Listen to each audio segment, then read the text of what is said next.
Welcome to another episode of Shift with Elena. In this conversation, I chat with Brandon Hurst. He's quite a dynamic entrepreneur, grew up in Atlanta, now living in Brooklyn, New York. In between the two cities, he actually had quite a journey where he thought he was going to be a lawyer, he was going to go to school for that and so on. And then he ended up working for Chick-fil-A brand and grew within the company and ultimately decided that he's going to become a franchise owner at the age of 26. Since then, he's opened up multiple locations. He has over 170 people working for him, and he's continuing to grow and has ambitious plans to continue to grow while at the same time giving back to community, where he speaks to university students and youth about entrepreneurship, about starting businesses, franchising, and just how a simple job at Chick-fil-A can lead you to become super successful. And that for me personally, you know my story. I love the story of like, hey, like sometimes you do something, you have no idea where it's going to take you, but then it's going to, as long as you kind of stay true to your values, you're going to reach that success that you're looking for. So anyway, super motivating guy, super humble, just a pleasant person to speak with. I think you'll enjoy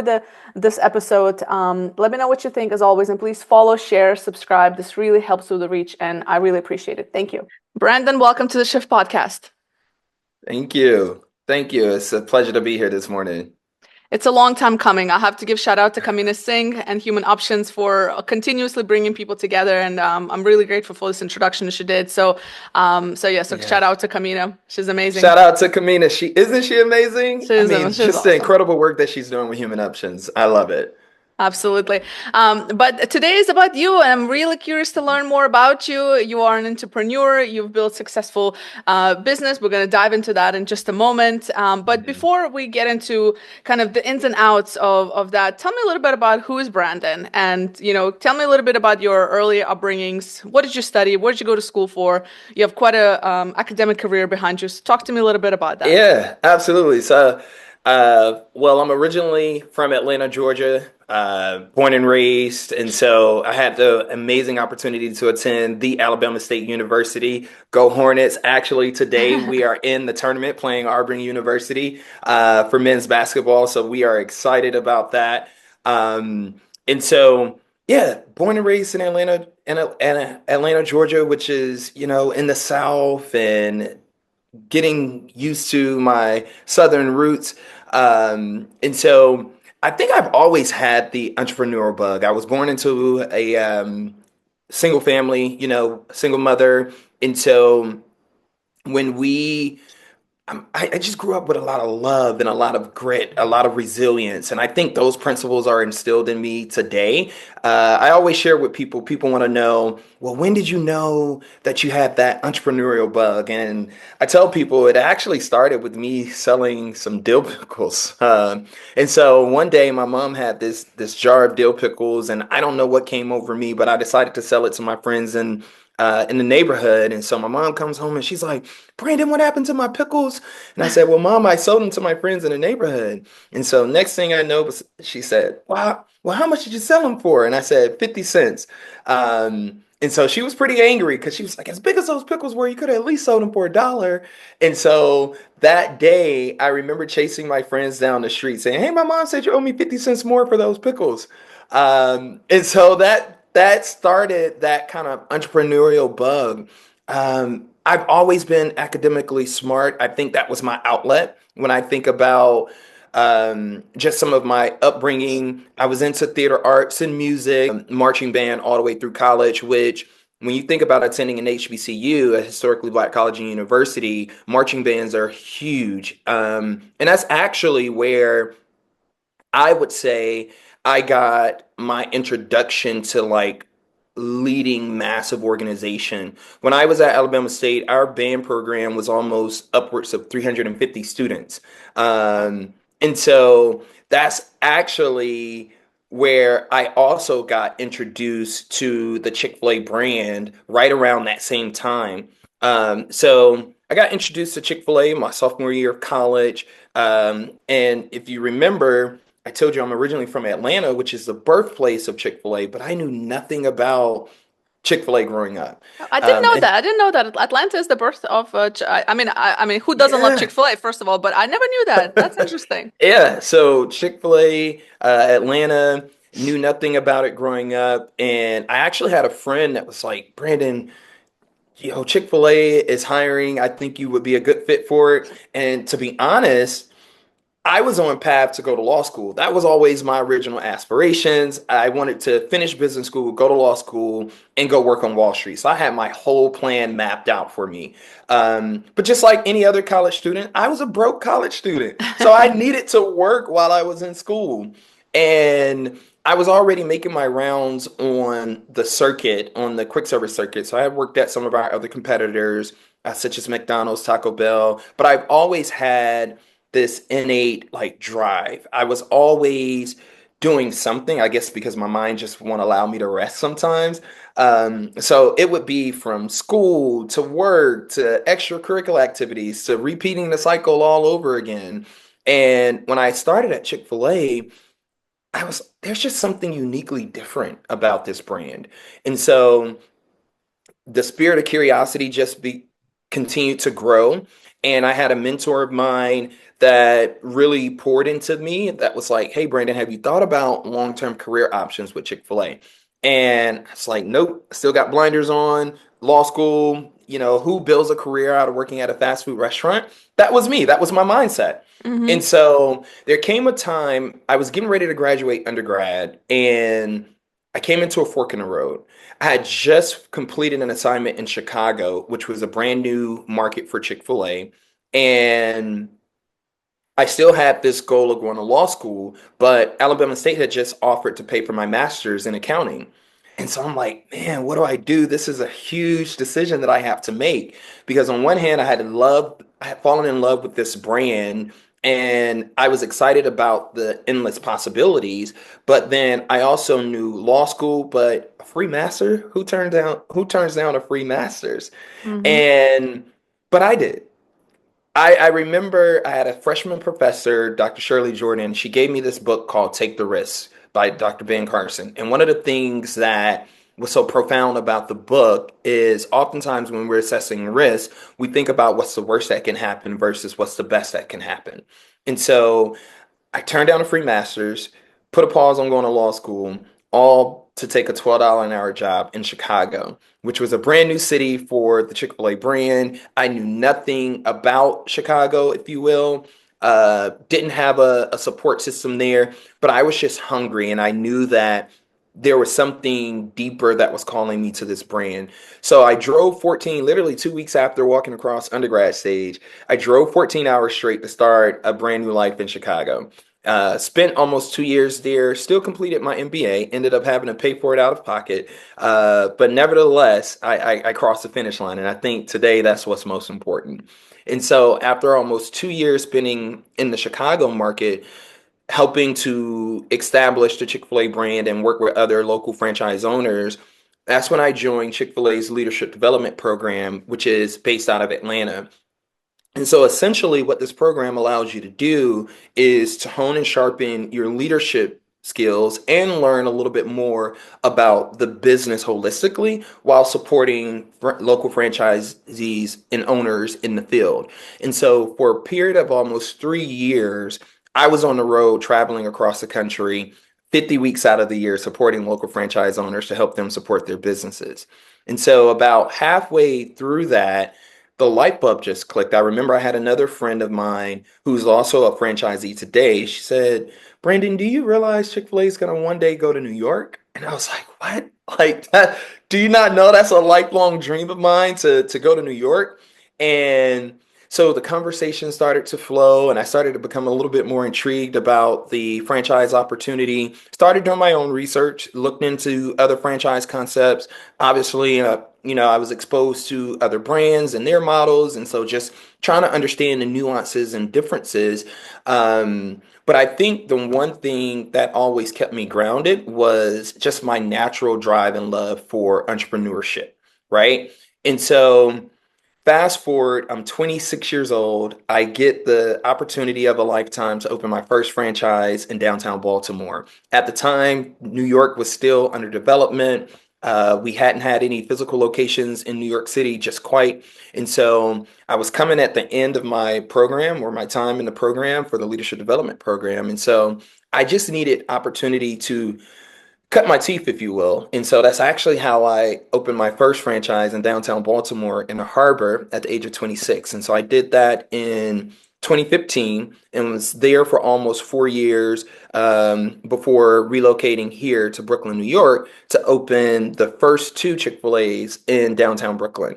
And so that's where we are today. I'm super excited. I have a team of about 175 individuals, and we're still looking to grow as we look to have positive impact and influence across the Brooklyn borough in New York City. That's amazing. I mean, such a goosebumps, really. Such a nice story, really. I love it. And it's first of all, congratulations. It's a huge thing. And what's interesting is that as people listening to this, so my audience, I'm a true believer, is like creating opportunities, and it's like, and they don't have to be in these, like you said, like you were like, I want to be on Wall Street. And then the opportunity that you've created for yourself essentially is something completely different. And that's what I Hmm. appreciate it, because it allows for people to see. It's like I have a lot of young people listening to this as well, like to see the vast amount of options that are out there if you're just willing to expand the horizons a little bit, versus go, Yeah. like like we're so taught to be like fancy things, and like you need to have this, and you need to go to the Wall Street, you need to go to the famous consultancy firms and these big companies, but there's so many other avenues to being successful. um Yeah.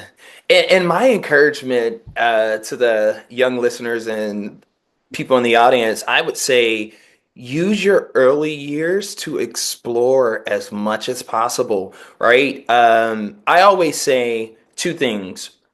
The individuals who are the most successful are the ones who have created options for themselves, meaning they have multiple choices, right? mm, And then the second thing I always say is success is defined by being ready for the opportunities when they are presented versus getting ready for the opportunities when they are presented. So think back to my time when I was inside of the restaurant at Chick-fil-A in my beginning stages. Even if I was just the frontline cashier, I made sure that I was the best in that lane. I made sure that I was the best chicken breader in that lane, right? Because that speaks to my character, that spoke to my work ethic and my drive. And it was because of those things that allowed me to embrace and accept opportunities when they were presented. I didn't wait for someone to say, hey, we have this opportunity to start to get ready. You have to already be thinking as if opportunities are just naturally going to flow your way. So, what are you going to do once they are presented? mm. Um, I have college students now that work in my organization, and there's this young lady, one of my younger leaders, that we're currently walking through some of her career trajectory right now. And so she came to me one day in tears. She was just like, I feel like my world is just upside down because I was taught to, work rigorously hard in high school and then go to college. And then as soon as I go to college or I get done, I have this degree and I'm instantly going to get the job of my lifetime. And I was like, whoa, whoa, time out. Like, let's change this narrative. And so when I started to sit down and unpack the story and some of the issues that she was struggling with, I said, when you were in undergrad, talk to me about life outside the classroom. What did you do? Did you intern? Did you network? Did you connect? Did you go and try to build your skills?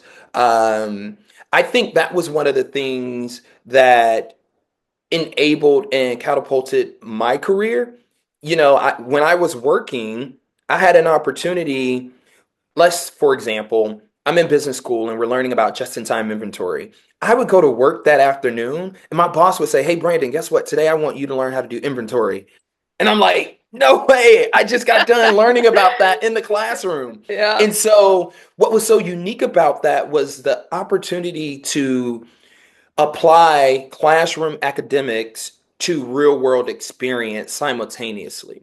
And I think that is probably what is missing with today's youth is they oftentimes miss the importance of the application piece. Mm-hmm. I tell individuals all the time, a college degree is nothing but a sheer piece of paper if you don't have the experience and the ability to apply what you've accumulated in the classrooms. Mm-hmm. And so I always encourage students to push beyond just the traditional I go to class and that's it. You got to do more. You got to be involved. You got to connect. You got to network across. You got to network up.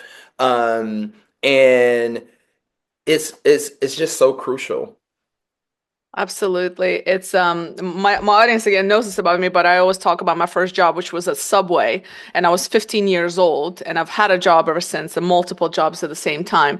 And I always give it credit because I was really good at making sandwiches that I knew everybody's order, and I wanted to just be good at it. And then when I speak on this experience, when I speak to young people, and the pushback is like, no, we want to have a real job. We want to have this job that's like, no, I can't survive on if I said, listen, just do anything at this stage. Like it's better to have to do something versus Mhm. just waiting for that, like that young lady was saying to you, versus waiting for that managerial level job just because you graduated. And so, and sure, of course, there's, people always push back and they're like, well, we need something we can afford. That's besides the point. But if it is between no job and just a piece of paper or any job, getting any experience just for the sake of being out there and doing, I said, take any job at that stage, Mhm. it does teach you a lot. Even if you're not going to end up in that area, it does teach you that grind, that the grit, the resilience that is so needed Yes. for any job in the future. And I think you're right. I think however universities and it's like this push, which is part of the university marketing strategies, like this is why you do this so you can have this nice job, but there's also this reality check that like yes but or yes and there's other things you need to be doing in addition to studying, Yeah. no matter how fancy the school is. So yeah, I mean I appreciate your story and I appreciate you bringing that up because I'm a huge kind of advocate for those things, and I think students can save themselves a lot of heartache if they just apply some of these principles. Yeah, for sure. Let's talk a little bit about, actually you building the business. So, I'm sure it didn't come simple or easy. There's challenges and everything. So I'm curious, kind of, just talk to me a little bit about some things that you're like, that just kind of came in completely left hand, like from the left side and you didn't expect it. Like, what were some of the most surprising things Yeah. as you were building the business? You're like, whoa, like, did not expect that. Yeah, so for sure. So one of the things that I laugh because I'm working with a newer operator right now, and I was explaining and sharing my same experience. There is nothing that you can do to prepare you for true ownership and the responsibility and the liability that comes with your name being at the helm of ownership. And so, particularly with Chick-fil-A, I told you I was young, 26. I thought I had it all figured out. And because I approached it from the perspective of, man, I just spent almost 3 years supporting and, consulting with local franchise owners. So once I get my opportunity, it's going to be easy for me. Hmm. And it was like day one, we opened the doors. Everything that I thought I had figured out, I had to throw it away. It was like leadership plan this, leadership plan that, and people this, because the curveball was team dynamics.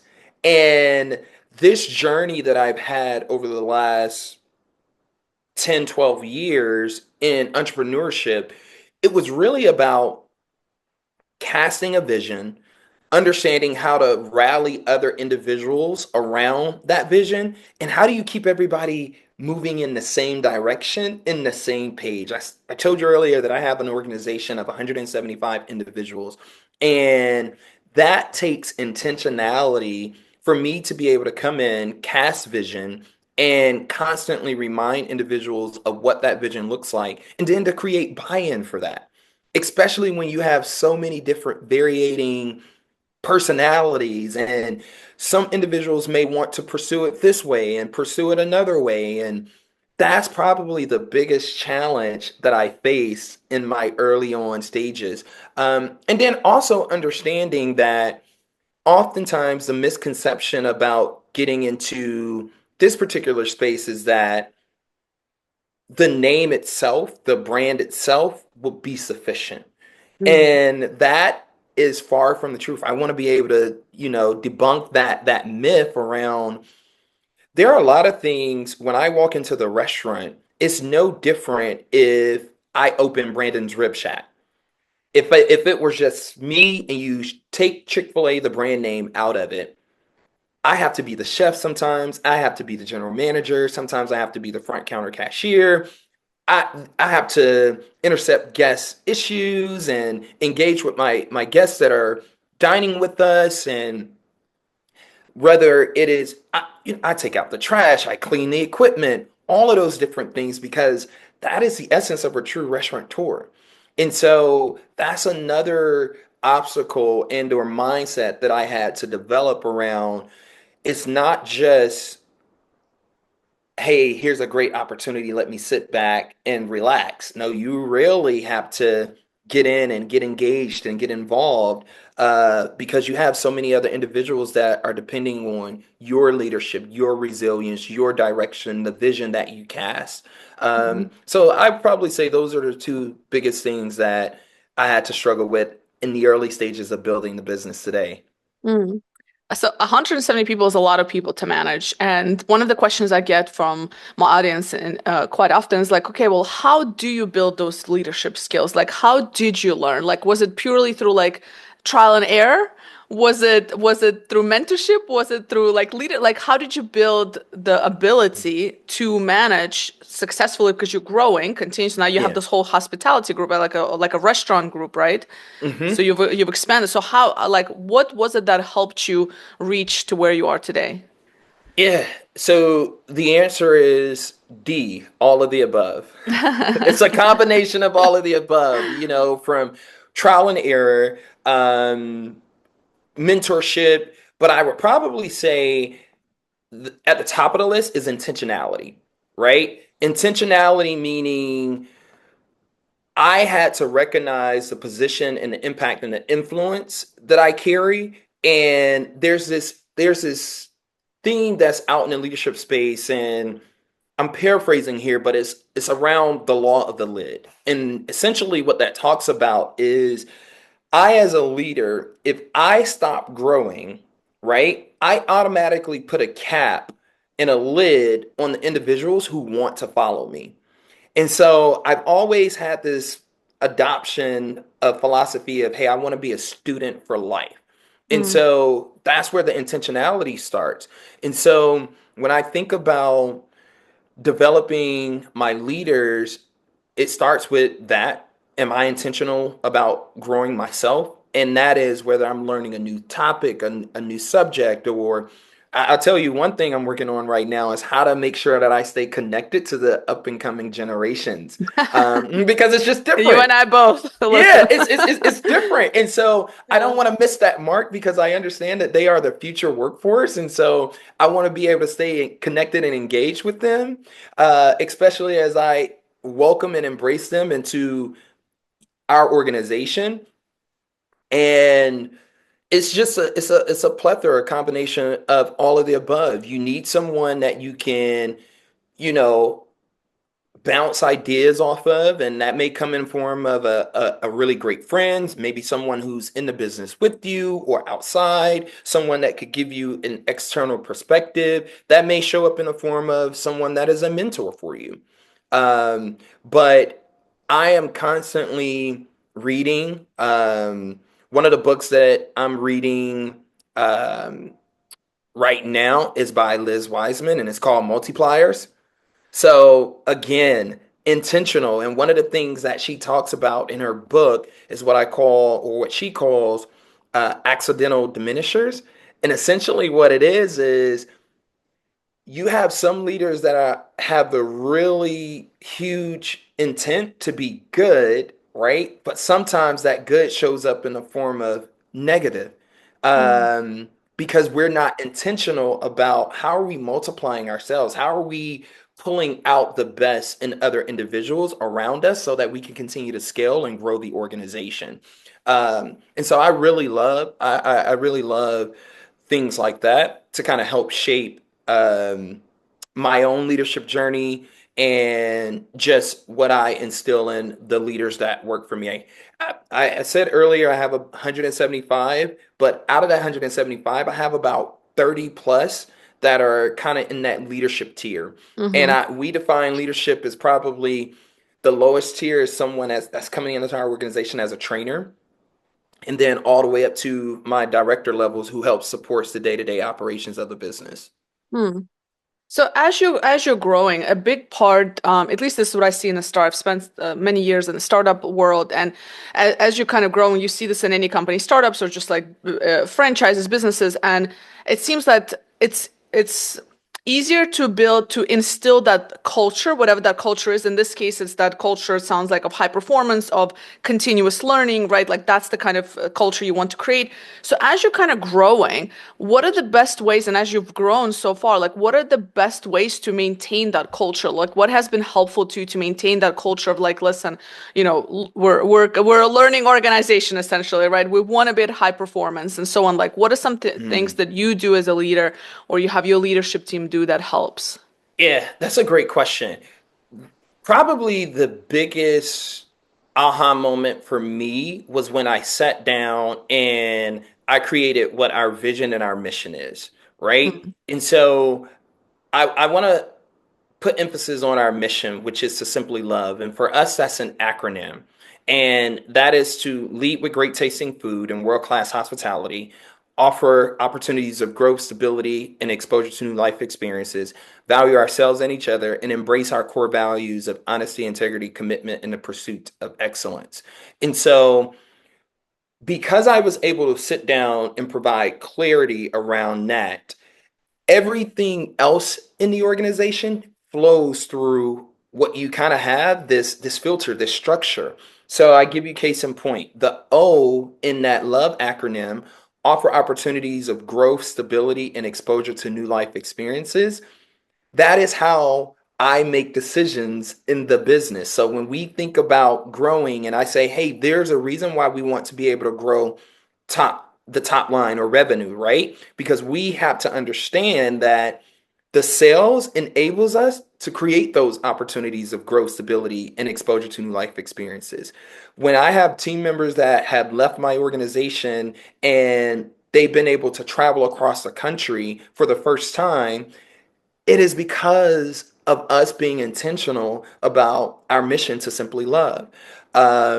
And so I would probably tell startups and other individuals that are looking to launch their businesses, spend time in crafting your why and your vision, because that now becomes your true North Star. When everything else around you is can be distracting and you can fall off track, you got to be able to have something to go back to as a focal reference point and say, does this make sense for what we originally intended to do?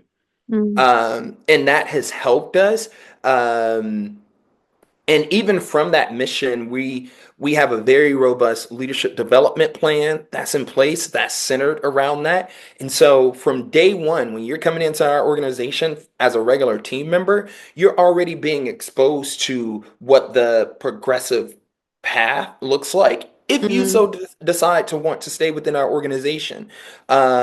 And so I'm also intentional about creating multiple touch points to engage with my team. I think that's so important, because of how large we are as an organization. And that just goes back to creating intentionality around the culture that you want to build. mm. Are you looking into, as you're thinking about your strategy, are you looking in technology, how AI is going to impact the industry? Like, how is it impacting the restaurant industry? Yeah, for sure. So AI is definitely becoming one of our best friends from a communication perspective.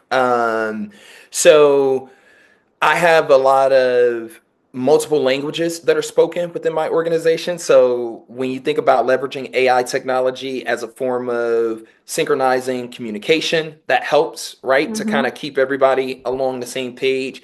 When I think about AI and customer data, understanding the appetites of our guests and what sticks with them from a marketing perspective. You'll definitely see AI technology kind of leverage in some of our mobile apps where you're ordering the food, etc. So AI is definitely having an impact in the industry per se. Mm. And I'm curious, throughout your career so far and your businesses, what is the best advice you've ever gotten? Or the Mm. worst advice? I'll give you both. I'll give you both, whichever one. Best advice I think will be more useful for the audience, but I always like to hear the worst ones because I think it's Yeah. funny. Best advice. Um, it keeps coming back to this. Know your why.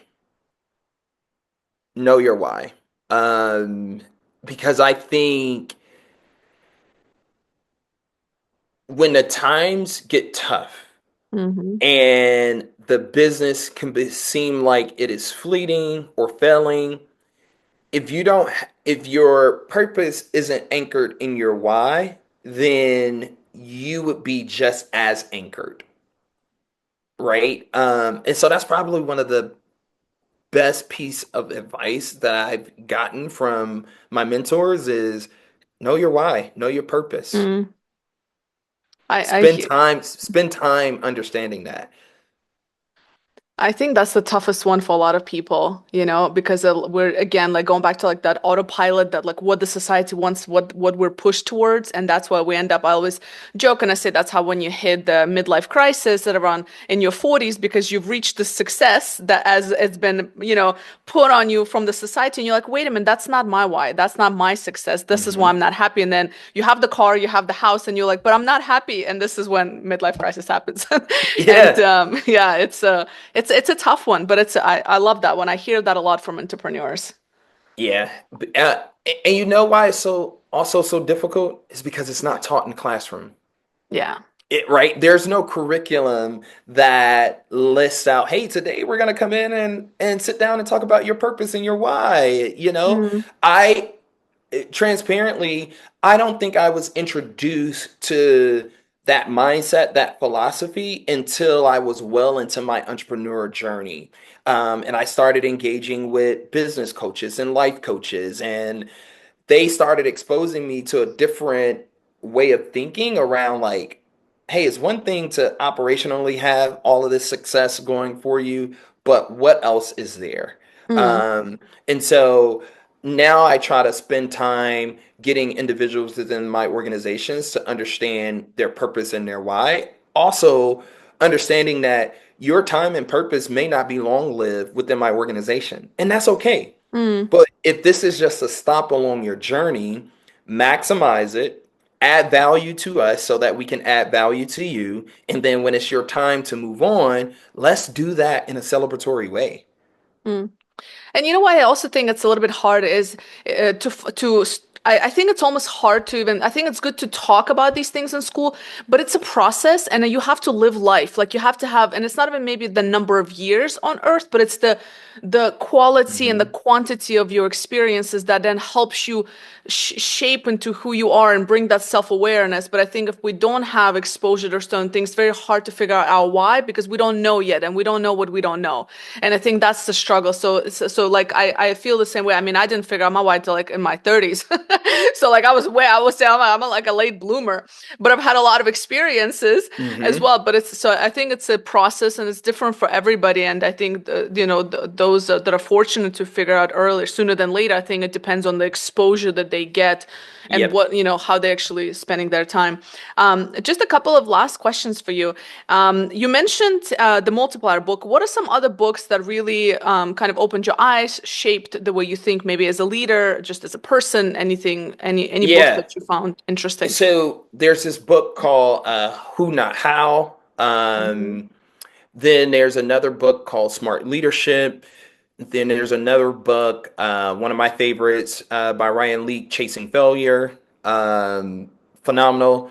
Um, there's another book called Who, the Method for Selecting A Players, by G.F. Smart. A personal book, um, Set Boundaries, Find Peace, by Nidra Tawwab. I mean, amazing. That book was both game changing personally and professionally. I mean, I can go on and on and on, but Oh, those those are are probably excellent. the Yeah. top list. Yeah. I'm definitely going to note those down for myself as well. I've only heard of a couple of those, so that sounds great. Before I ask you my final question, where can people, follow your journey? I know you speak, you go on interviews and podcasts, so like where can people keep up with that, with all your stuff that you're doing out there? Yeah, absolutely. So connect with me at brandonjhurst.com. Again, that's brandonjhurst.com. You can also find me on LinkedIn, Facebook, on those platforms. And one of the things that exclusively I am letting you and your audience know that I've been working on my personal leadership memoir that will be coming out in the near future. And it's just my personal gift, if you will, to the world that shares my own leadership experiences and my entrepreneurial journey from when I was a little boy to where I am today. And I'm super excited about that project. And so stay connected, look at information, go in. And if you send me a message on brandonjhurst.com, trust and believe I do follow up and I do connect with you. Beautiful. Thank you so much for sharing that. And I'll make sure to put that in the show notes as well. Last question I ask all of my guests. What is one question you wish people would ask themselves more often? Hmm.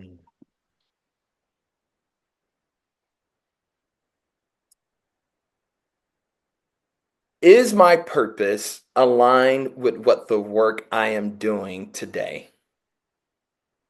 Is my purpose aligned with the work that I am doing today? I have to end on that because so many people look for purpose in other people's assignment. Whew. We look for purpose in other people's Mm. assignment because we haven't sat down to truly figure out who we are and what we want our purpose to be. And so if you are able to dedicate some self-reflective time around structuring that, your purpose and your why, I think you'll be able to traverse and fare through life's obstacles a lot easier. Doesn't you can't escape life's obstacles, but I think if you spend time understanding who you are and what you're purpose driven for, it makes it easier. Brandon, you're a busy person and you made time for me today. So thank you so much from myself and my audience. I'm grateful for you to have joined us and can't wait for the memoir. Awesome. Thank you so much. This has been a pleasure. I really appreciate it.